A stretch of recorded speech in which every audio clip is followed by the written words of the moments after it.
more teens have committed suicide in the past year than ever in American history. The CDC has reported that 1 in 3 high school girls has seriously considered killing themselves. And Harvard recently put out a study that showed that 50% of all high schoolers are either depressed, anxious, or rather not be alive.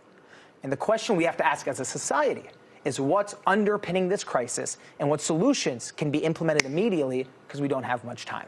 I love your story, too, because you started out where you wanted to get to be successful. And that was the goal.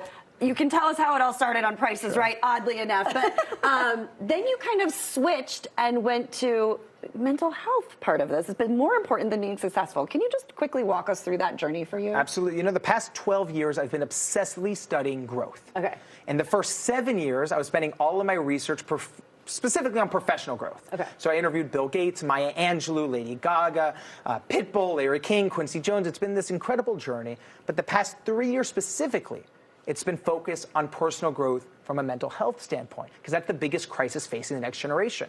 So I went out and interviewed the president of the American Psychological Association, the top brain experts, psychiatrists, addiction experts, Harvard professors, the CEO of Gallup polls that had 160 countries worth of data, and specifically focused on what is scientifically proven to boost your mental health that doesn't cost a single dollar, because that's what we really need as a society immediately. Around that vein, because we all are going to point to social media, right? It's kind of the culprit a lot of people point to, but it's not going anywhere right now. What do you do? That's a great point, because pointing only to social media is like pointing to Al Capone for all America's crime problems in the 1920s. Yes, he's the most famous, but we're actually abdicating our responsibility if we're only pointing in one direction.